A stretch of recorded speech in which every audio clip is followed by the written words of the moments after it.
Champions trophy पर ICC और board मेंबरान में मुआहिदा तय पा गया। चैंपियंस ट्रॉफी हाइब्रिड मॉडल पर होगी। आईसीसी की तस्दीक। इंटरनेशनल क्रिकेट काउंसिल के मुताबिक भारत चैंपियंस ट्रॉफी के मैचेस न्यूट्रल वेन्यू पर खेलेगा। भारत के लिए न्यूट्रल वेन्यू का इंतखाब पाकिस्तान करेगा। पाकिस्तानी टीम 2026 में भारत नहीं जाएगी। पीसीबी ने भारत के साथ सहमुल्की सीरीज न्यूट्रल वेन्यू पर खेलने की तजवीज़ दी। विमेंस वर्ल्ड कप और 2026 का T20 वर्ल्ड कप मुआहिदे का हिस्सा हैं।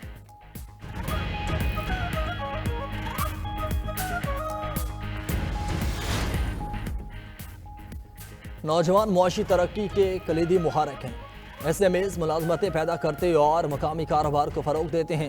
वज़ीर आज़म शहबाज शरीफ का D8 ममालिक के 11वें सरबराही इजलास से खिताब। कहा, इस साल के समिट का थीम 21वीं सदी में हमारी इज्तिमाई खुशहाली के लिए ब्लू प्रिंट है। नौजवानों में सरमायाकारी और छोटे और दरमियाने दर्जे के कारोबारों की जानिब रुझान के फ़रोग हमारी समाजी और इक़्तिसादी तरक्की के लिए इंतहाई अहमियत का हामिल है। हुकूमत पाकिस्तान अपने फ्लैगशिप यूथ प्रोग्राम के ज़रिए मयारी तालीम फराहम करने, रोज़गार के मौक़े पैदा करने और पैदावारी मौक़े फराहम करने के लिए पुरअज़्म है।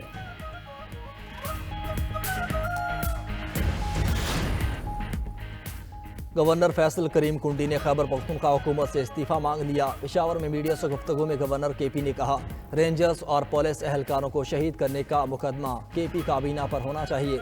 डी चौक में शेल कौन लेकर गया, इसकी तहकीकात होनी चाहिए। ये लोग सूबे में अमन व अमान कायम नहीं कर सकते। पारा चनाब सूरत हाल पर खैबर पख्तूनख्वा हुकूमत बेबस नजर आ रही है। कुरम के लोगों के पास राशन और दवाइयाँ नहीं हैं। PTI NRO के लिए हाथ पाँव मार रही है।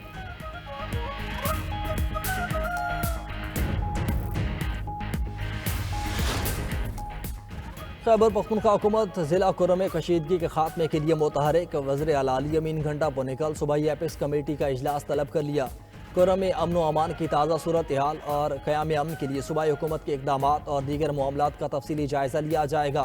कुरम में अशिया ज़रूरिया और दीगर बुनियादी सहूलियात की फराहमी और क़याम अमन के लिए अहम फैसले किए जाएंगे।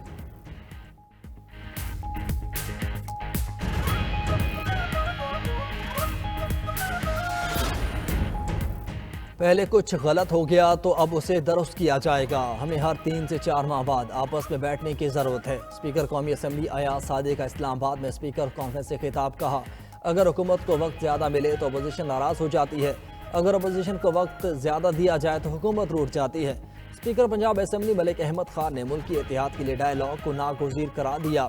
स्पीकर सिंध असम्बली अवैस कादिर शाह ने कानून साजों को जदीद टेक्नोलॉजी से लेस करने की तजवीज़ दी। स्पीकर खैबर पख्तूनख्वा असम्बली बाबर सलीम सवाती बोले, हमें मुल्क की बका के लिए अपनी जिम्मेदारियों का एहसास करना होगा।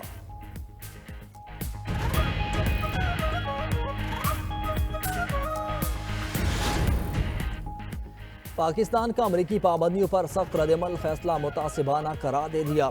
तर्जुमा दफ्तर खारजा मुमताज़ ज़हरा बलोच का कहना है कि निजी तिजारती कंपनी पर अमरीकी पाबंदियाँ अफसोसनाक हैं। इकदाम से खित्ते के स्ट्रेटजिक इस्तेहकाम पर ख़तरनाक असरात मरतब होंगे। माजी में भी बिना सबूत महज शकूक की बुनियाद पर पाबंदियाँ आयद की गईं। अमरीका ने दूसरे ममालिक को जदीद मिलिट्री टेक्नोलॉजी की इजाज़त दी। दोहरा मयार एटमी हथियारों की अदम फैलाव के मकसद के लिए धचका है। पाकिस्तान के स्ट्रेटजिक सलाहियतों का मकसद इसकी खुद मुख्तारी का दिफा है।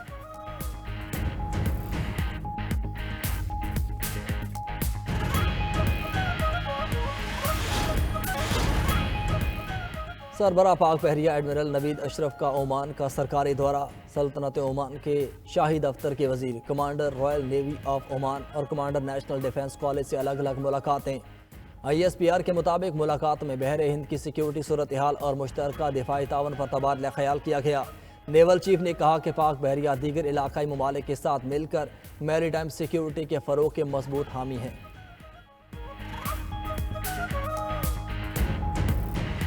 मिस्र में तरक्की पजीर ममालिक की तंजीम D8 का सरबराही इजलास। वजीर आजम शहबाज शरीफ काहिरा में सदारती महल पहुंचे। मिस्री सदर अब्दुल फताह अल सीसी ने वजीर आजम शहबाज शरीफ का पुरतपाक इस्तकबाल किया। काहिरा में वजीर आजम शहबाज शरीफ और बांग्लादेश के चीफ एडवाइजर की मुलाकात। दो तरफा ताउन, बिलखसूस तिजारत, आवाम के दरमियान राब्तों की ख्वाहिश का इजहार। शहबाज शरीफ ने इक्तसादी ताउन की नई राहें तलाश करने के लिए मुश्तरका कोशिशें करने की जरूरत पर जोर दिया। कहा, दो तरफा तिजारत को फरोग देने के लिए वसी इम्कानात से फायदा उठाने की जरूरत है। वजीर आजम शहबाज शरीफ की इंडोनेशिया के सदर से भी मुलाकात। दोनों रहनुमाओं में बाहमी दिलचस्पी के अमूर और दो तरफा ताल्लुकात पर तबादला ख्याल। वजीर आजम ने उम्मीद जाहिर की कि पाकिस्तान इंडोनेशिया के ताउन और हिमायत से आसियान का मुकम्मल डायलॉग पार्टनर बनेगा। हम किसी से डरने या दबने वाले नहीं, मुज़ाकराती कमेटी बानी पीटीआई ने तश्कील दी है। लगता है हुकूमत को मुज़ाकरात में कोई दिलचस्पी नहीं। अपोजिशन लीडर उमर अयूब की पेशावर हाई कोर्ट के बाहर मीडिया से गुफ्तगू। कहा, हमने किसी के पास नहीं जाना, किसी ने मुज़ाकरात करने हैं तो करे, नहीं तो ना करे। चेयरमैन पीटीआई बैरिस्टर गौहर ने कहा कि हमारे हुकूमत के साथ मुज़ाकरात नहीं हो रहे, बानी पीटीआई के कहने पर कमेटी बनाई है। शिबली फराज बोले, मुज़ाकरात अपोजिशन नहीं हुकूमत के फ़ायदे में है। हमारी मुज़ाकराती कमेटी की बानी चेयरमैन से मुलाकात नहीं कराई जा रही। मुज़ाकरात के लिए हुकूमत को आगे आना होगा।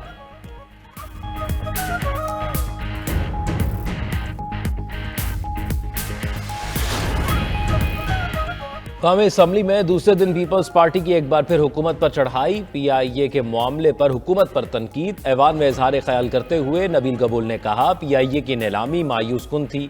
पीआईए टिकट्स पर ब्लैकमेलिंग करती है। रात मैंने 30,000 में टिकट बुक की जो सुबह 60,000 की हो गई।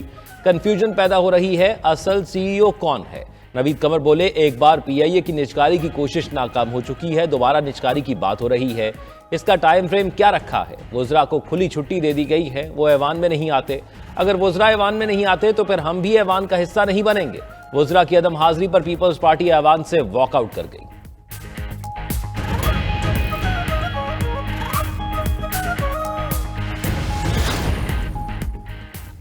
पीआईए के यूरोप के लिए रूट्स बहाल हो गए। कौमी एयरलाइन की बेहतरी के लिए इकदाम कर रहे हैं। निजकारी के अमल को मजीद बेहतर बनाया जा रहा है। वजीर कानून आजम नजीर तारड़ का पीपल्स पार्टी अरकान को जवाब। ऐवान में कहा, पीटीआई की निजकारी के लिए बेहतरीन फर्म्स की खिदमत हासिल की गई। उम्मीद है आइंदा नीलामी में बेहतर नताइज सामने आएंगे। स्पेशल कमेटी भी बनाई गई है, वो सारे अमल की निगरानी करेगी। उम्मीद है कि नई पार्टियां सामने आएंगी। पार्लिमानी सेक्रेटरी आसिया इसहाक ने बताया, इस वक्त पीआईए के पास कुल 34 जहाज हैं। 17 जहाज वर्किंग कंडीशन में हैं। 12 जहाजों का कराची में कब्रिस्तान बना हुआ है।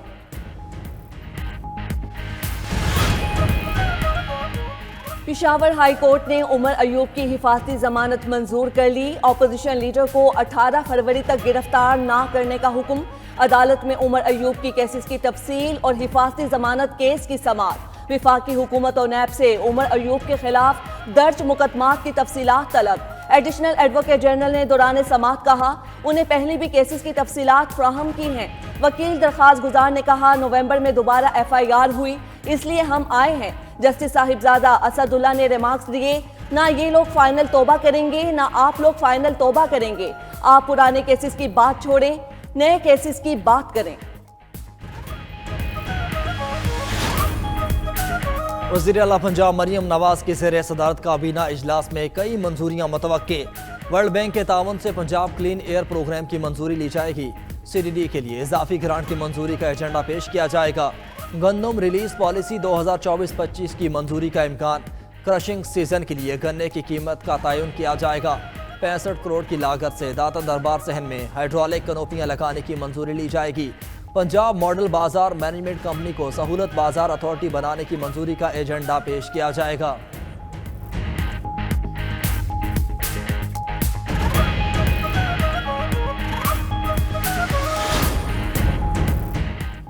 वज़ीर आला सिंध मुराद अली शाह से अमरीका की स्टैनफोर्ड यूनिवर्सिटी के एग्जीक्यूटिव डायरेक्टर की मुलाकात। मुख्तलिफ स्टडीज़, गवर्नेंस, इंसानी ज़िंदगी को मज़ीद बेहतर करने और तालीम व तरबियत पर गुफ्तगू। वज़ीर आला सिंध बोले, हम ऐसा सर्विस स्ट्रक्चर चाहते हैं जो आवाम के मसाइल हल करे। गवर्नेंस को बेहतर बनाना हमारी अव्वलीन तरजीह है।